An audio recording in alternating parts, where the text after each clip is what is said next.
Good morning बच्चों।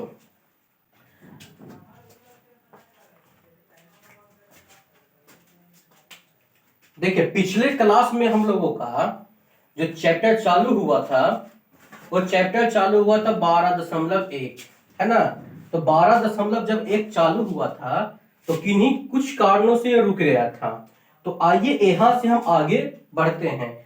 उसमें हम 1 और 2 का मैथ बता दिए थे, कॉन्सेप्ट भी बता दिए थे, लेकिन आपका रह गया था आगे से मैथ बताने का। तो आइए इससे आगे का हम पढ़ना शुरू करते हैं। और सबसे पहले बच्चों, अगर ये वीडियो आप तक पहुंच रहा है तो इसे शेयर करें अपने दोस्तों में, इसे लाइक कर दें, और जो विद्यार्थी नए जुड़ रहे हैं जरूर इसको सब्सक्राइब कर लें, ताकि आपके पास आसानी से जब हम वीडियो डालें तो इसका नोटिफिकेशन पहुंच जाए। तो आइए अब शुरू करते हैं इससे 12.1 का क्वेश्चन नंबर 4 से। क्वेश्चन नंबर 4,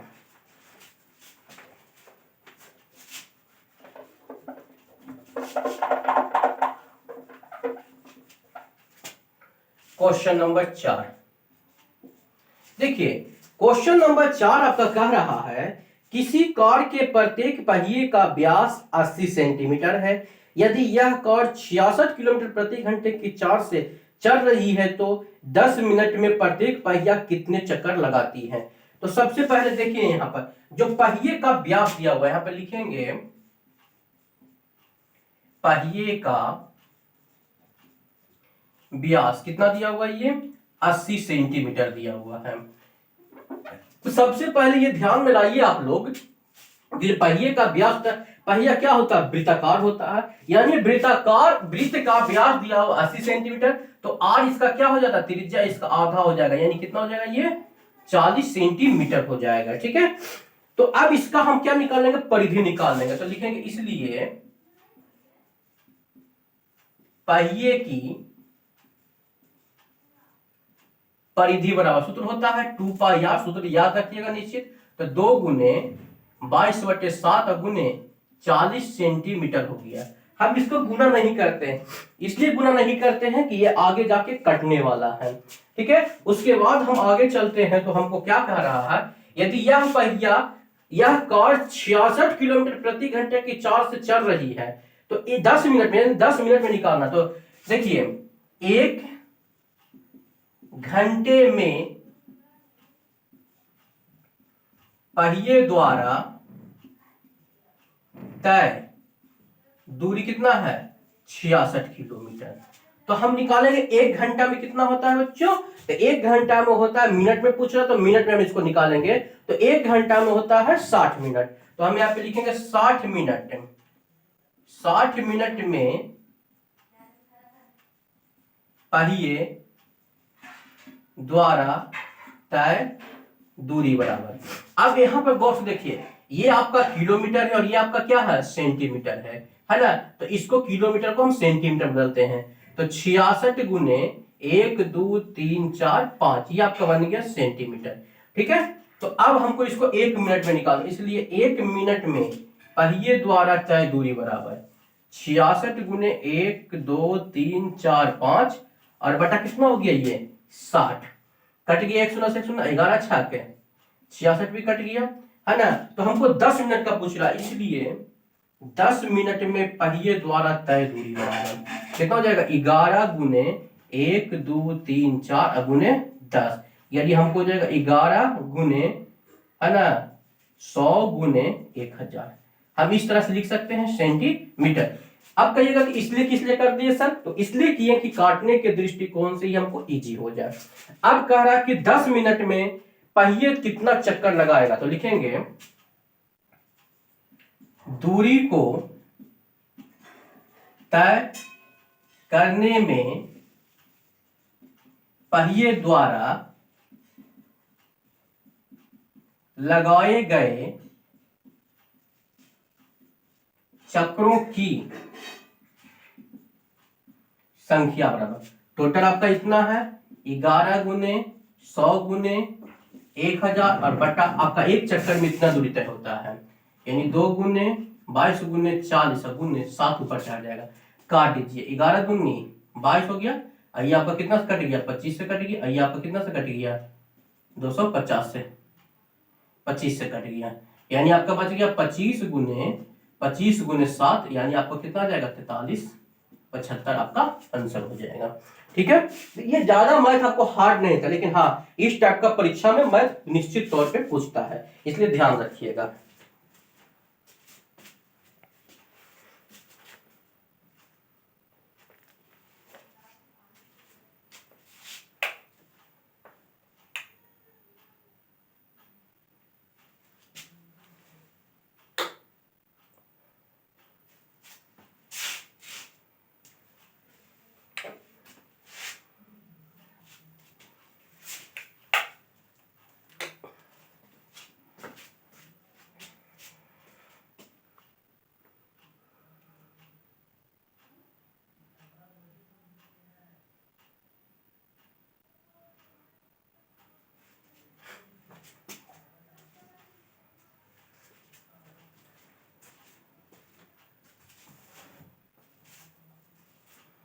चलिए ये आपका हो गया, इसको हम मिटा देते हैं, उसके बाद आगे चलते हैं, क्वेश्चन नंबर 5 पे चलते हैं।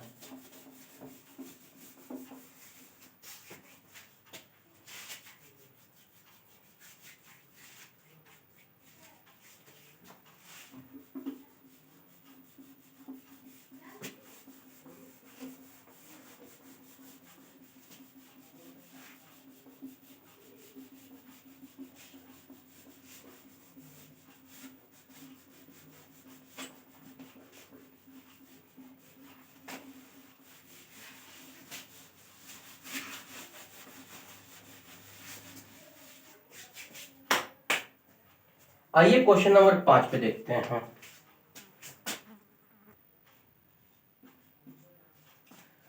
क्वेश्चन नंबर 5 कह रहा है, निम्नलिखित में सही उत्तर चुनिए, अपने उत्तर का ऑब्जेक्टिव प्रश्न कहता है, यदि एक वृत्त का परिमाप और क्षेत्रात्मक संख्यात्मक रूप से बराबर, उस वृत्त की त्रिज्या ज्ञात करना।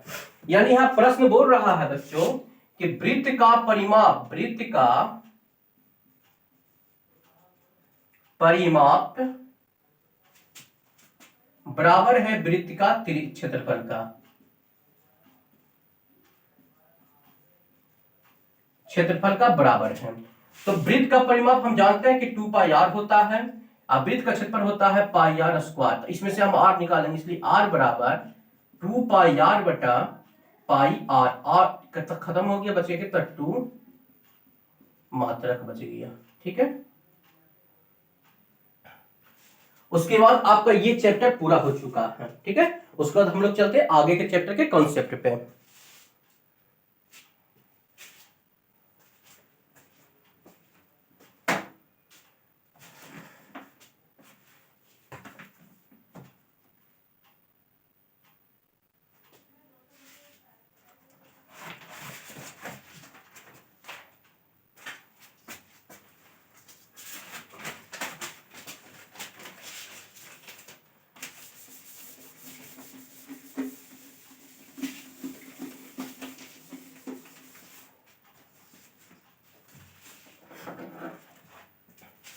अब आपका आ रहा है एक्सरसाइज 12.2।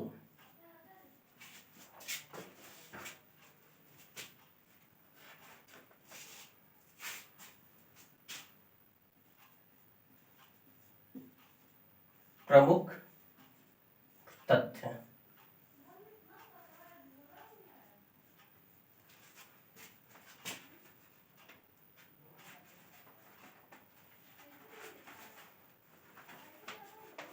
देखिए सबसे पहले हम इसको देखते हैं, ये आपका एक वृत्त हम पढ़ लेते हैं। देख रहे हैं, ये आपका एक वृत्त पाठ किए हैं। वृत्त में एक निश्चित केंद्र होता है, हम इसका केंद्र का नाम O दे देते हैं। ठीक है, उसके बाद आपका आता है, इसको हम 2 भागों में बांटते हैं। ये 2 भाग में आपका बट गया है। ठीक है ना, तो देखिए ये जो छोटा वाला भाग, बड़ा वाला भाग आपका बचा, इसको हम बोलते हैं दीर्घ त्रिज्य खंड। क्या बोलते हैं, दीर्घ त्रिज्य खंड। और ये जो आपका छोटा वाला भाग बचा ये वाला, है ना, इसको क्या बोलते हैं? लघु त्रिज खंड हम बोलेंगे। इसको क्या बोलेंगे? लघु त्रिज खंड बोल देंगे। ठीक है, इसको क्या हम बोलते हैं? लघु त्रिज खंड बोलते हैं। तो अगर हम यहां पर इसका नाम कुछ दे दीजिए, ये आपका हो गया। चलिए छोड़िए इसको। तो जनरली तौर पे अगर आप कह सकते हैं कि जो वृत्त का क्षेत्रफल होता है, वृत्त का क्षेत्रफल होता वो तो होता है पाई आर स्क्वायर। अगर आपको कहेगा कि लघु त्रिज्यखंड का क्षेत्रफल ज्ञात कीजिए, तो लघु त्रिज्यखंड का क्षेत्रफल होता, लिखेंगे त्रिज्यखंड का क्षेत्रफल।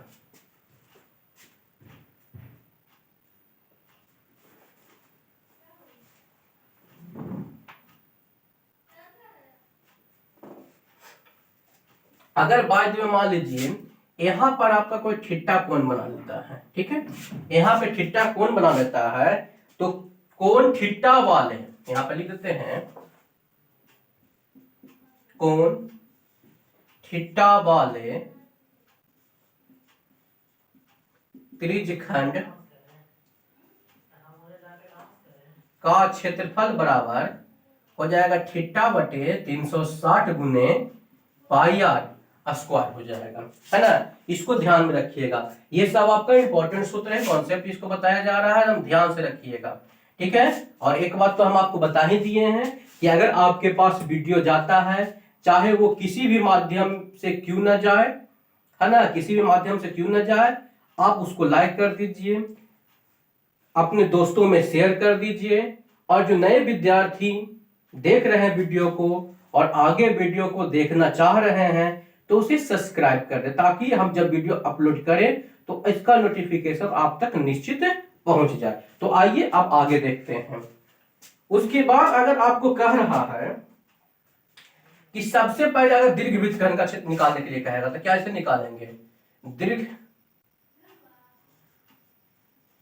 त्रिज्यखंड का क्षेत्रफल हो जाएगा आपका, क्या हो जाएगा? वृत्त का क्षेत्रफल माइनस जो यहां पर रहेगा लघु त्रिज्यखंड का क्षेत्रफल। ठीक है, उसके बाद हम आते हैं चौथा पर।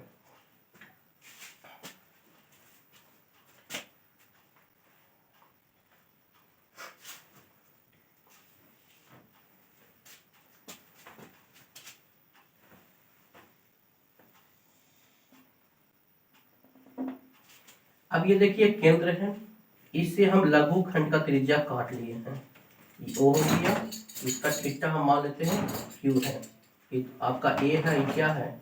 बी है। अब ए और बी को हम मिलाते हैं, ए और बी को क्या कर दिए? मिला दिए हैं, है ना। तो जब हम ए और बी को मिलाते हैं तो इसको ए और बी क्या हो गया?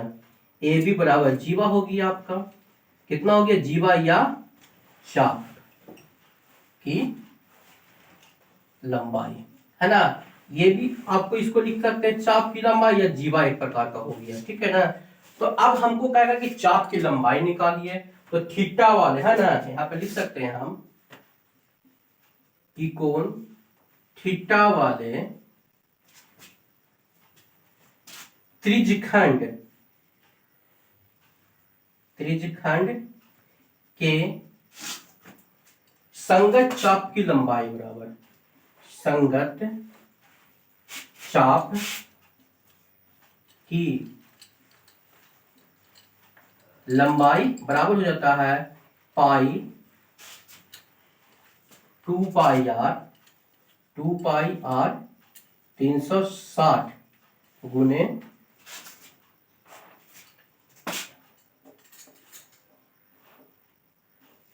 थीटा बटे 360 गुने 2 पाई आर, या इसी को हम कह सकते हैं, कट गया, जैसे कट जाएगा 360 यहां से कट जाएगा, लिख सकते हैं कि 2 पाई आर थीटा बटे 100, 80, है ना। तो ये आपका चाप का लंबाई हो चुका है।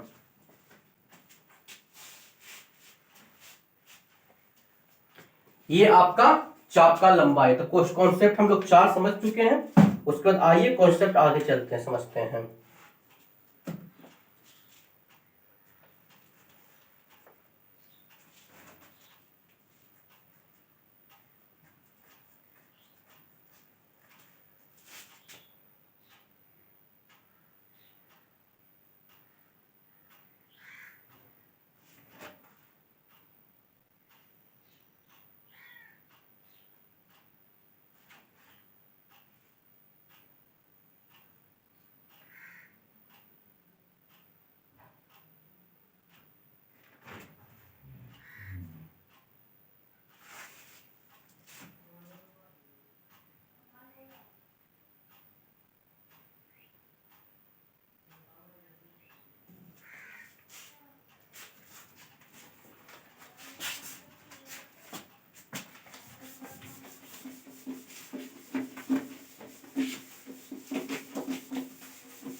उसके बाद पांचवा कॉन्सेप्ट इसका कहता है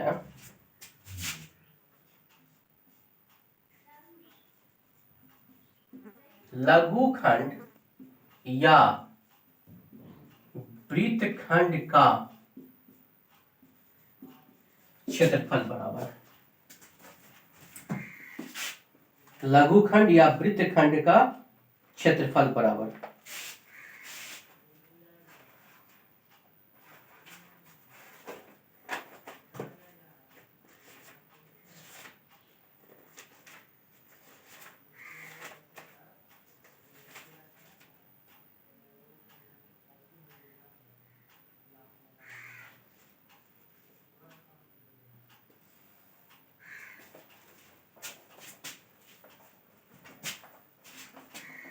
अब देखिए, सबसे पहले इसको समझ लीजिए, तब इसका दिखाएगा। ये आपका एक वृत्त है, इसमें ये केंद्र हो गया हो, ये आपकी जीवा हो गई ए और बी। यहां पर जो आपका कोण बन रहा है वो बन रहा है थीटा डिग्री का, ठीक है। थीटा डिग्री बन रहा, ये आपका सी हो गया। तो अब देखिए, ये आपका जो है, कभी कभी आपको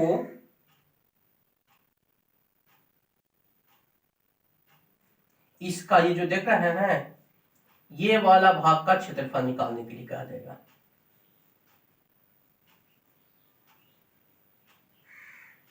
देख रहे हैं, ये वाला भाग का आपको निकालने के लिए कहा देगा।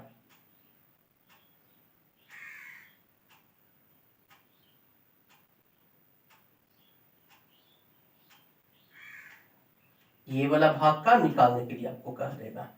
इसी को हम लोग लघुखंड या वृत्तखंड बोलते हैं। क्या बोलते हैं? लघुखंड या वृत्तखंड बोलते हैं। और इसका देखिए, इसमें ध्यान दीजिएगा, आपको एक त्रिभुज बन रहा है, तो त्रिभुज का क्षेत्रफल निकाल, लघुखंड का क्षेत्रफल निकाल के, अब त्रिभुजखंड का क्षेत्रफल निकाल के हमको त्रिभुज का निकाल घटा देना है। या फिर इसको हम लिख सकते हैं इस तरह से डायरेक्ट। इसका एक सूत्र भी होता है जो लिख सकते हैं, इसका होता है पाई आर स्क्वायर थीटा और बटे 360 माइनस, देखिए ये यहां से यहां तक इसका त्रिभुजखंड का क्षेत्रफल हो गया पूरा, यहां से लेकर यहां तक का ये त्रिभुजखंड हो गया। तो अब इसमें से हमको एक त्रिभुज का घटा देना, त्रिभुज का क्षेत्रफल घट जाएगा, तो यहां हम लिख सकते हैं 1/2 R square into sine theta. क्यों? क्योंकि ये देखिए एक त्रिभुज बन रहा है, यहाँ पे 90 डिग्री, यहाँ पे एक कोण बन रहा है, तो इस पे हम समकोण ले लेंगे। अब इसको में से हम आपको कॉमा निकाल सकते हैं, तो आर स्क्वायर का कॉमा निकालना, तो बच रहा है पाई थीटा बटे 360 और माइनस 1/2 साइन थीटा। ये आपका सूत्र अगर याद है बच्चों, इतना सूत्र आपको 5 सूत्र इस चैप्टर में लगने वाला है। अगर ये 5 सूत्र आप अच्छी तरह से याद कर लीजिएगा तो निश्चित तौर पे इसको मान लीजिए। फिर से एक बार इसको समझ लेते हैं, लघुखंड या वृत्तखंड कहते किसको है? तो देखिए, ये आपका लघु त्रिभुजखंड हुआ कि नहीं हुआ? यहां से लेकर यहां तक का, ये पूरा वाले भाग, यहां से यहां तक का, यहां से लेकर आपका यहां तक का, देख रहे हैं ना, ये जो आपका भाग है ना, यहां से ये देख रहे हैं, और यहां हो गया ये सब भाग जो देख रहे हैं आपका, ये सब भाग क्या है आपका, ये क्या है, लघु त्रिज्यखंड। कौन सा ये है, लघु त्रिज्यखंड है। और यहां से यहां तक कह रहा, आप ये इसमें से देखिए, एक ये जो बचा हुआ भाग है जो आपको इसमें शामिल है, इसी को बोलते हैं हम लोग, क्या बोलते हैं, लघु खंड बोलते हैं, या वृत्त खंड बोला जाता है इसी को, है ना। और इसी का क्षेत्रफल आपको निकालने के लिए कहेगा, तो सबसे पहले हम त्रिज्यखंड का क्षेत्रफल निकाल लेंगे, और थीटा वाले त्रिज्यखंड का क्षेत्रफल निकालेंगे, और उसके बाद ये सूत्र से हम त्रिभुज का क्षेत्रफल निकालेंगे। क्योंकि यहाँ पे केंद्र पे थीटा डिग्री का कोण बना रहा है, इसलिए आपका सूत्र लगेगा 1/2 r square into sine theta. तो देखिए घटा देंगे तो हमको ये बच जाएगा, तो हम इसमें से r स्क्वायर का कॉमन निकालेंगे, तो पाई थीटा 360 माइनस 1/2 साइन थीटा। ये सूत्र आप याद रखिएगा, डायरेक्ट बन जाएगा आपको, ठीक है। तो इसको याद रखिएगा। उसके बाद आइए हम लोग आगे देखते हैं।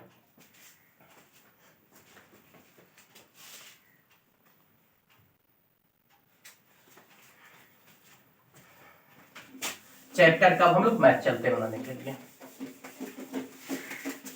बाकी जो भी सूत्र यूज होगा इसमें बताया जाएगा।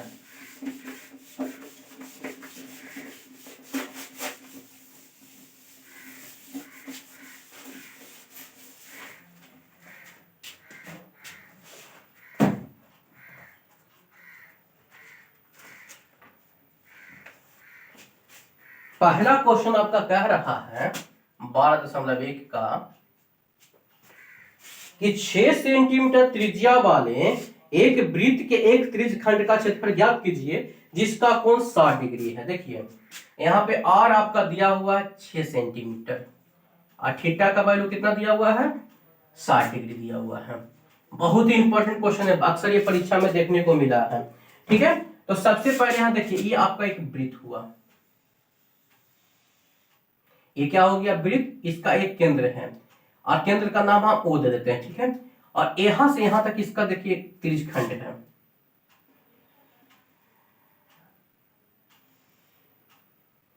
देख रहे हैं ना, इसका नाम A और B दे देते हैं। और यहाँ पर कितना डिग्री का कोण अंतरित कर रहा है, तो 60 डिग्री का ही कर रहा है ना, और इसका नाम हम C दे देते हैं, ठीक है। तो इस तरह से एक त्रिज्यखंड बन रहा, देख रहे हैं ना। तो हमको त्रिज्यखंड का क्षेत्रफल निकालना, तो यही ना त्रिज्यखंड हुआ है आपका। तो यहाँ पे हम लिख सकते हैं त्रिज्यखंड का क्षेत्रफल क्या होता है, पाई r स्क्वायर थीटा और बटे 360 हो जाता है, ठीक है। तो पाई का मान यहाँ पे आपको 22/7 लेना है, r स्क्वायर 6 गुने 6 लेना है, और 60/360 हो जाएगा आपका, ठीक है। तो 6 6 का 36 कट गया, यानी 132/7 सेंटीमीटर स्क्वायर आ गया, ठीक है। तो इस तरह से आपका ये आसानी से बन गया है। क्वेश्चन नंबर आगे आप लोग बनाइएगा, आगे आप लोग का क्वेश्चन होमवर्क में है, ठीक है ना। आगे आप लोग का क्वेश्चन होमवर्क में है, बनाइएगा, निश्चित तौर पे बनेगा। और साथ ही आप लोग इस बात को ध्यान रखिएगा, अगर आपको मेरा वीडियो पसंद आ रहा है तो आपको लाइक करने में क्या जाता है, सिर्फ अंगूठा से उसको छू देना है, आपका लाइक हो गया। दूसरी तरफ आप उसको शेयर कीजिए, जितना ज्यादा शेयर कीजिएगा उतने ज्यादा आप लोगों को, दोस्तों को इसका लाभ मिल पाएगा। और नए विद्यार्थियों को जब तक सब्सक्राइब नहीं कीजिएगा तो मेरा तो नोटिफिकेशन आप तक पहुंचेगा नहीं। तो जो वीडियो हम आज लोड किए हैं वो आपको आएगा 2 महीना के बाद आपके पास आएगा। तो इससे अच्छा है कि जल्दी से उसको सब्सक्राइब कर दीजिए और मेरे चैनल के साथ जुड़ जाइए। और उसके बाद ताकि आपके पास जितना मतलब जब भी हम वीडियो लोड करेंगे आप पे आसानी से नोटिफिकेशन पहुंच जाएगा। और आप लोगों का जो विद्यार्थी हैं सभी का क्वेश्चन नंबर 2 से आगे का जितना मैथ आप लोग को बन सकता है बना के देखिए, नहीं बनेगा फिर तो नीतीश सर बताएंगे ही आगे के क्लास में। तब आज के लिए इतना ही, गुड बाय।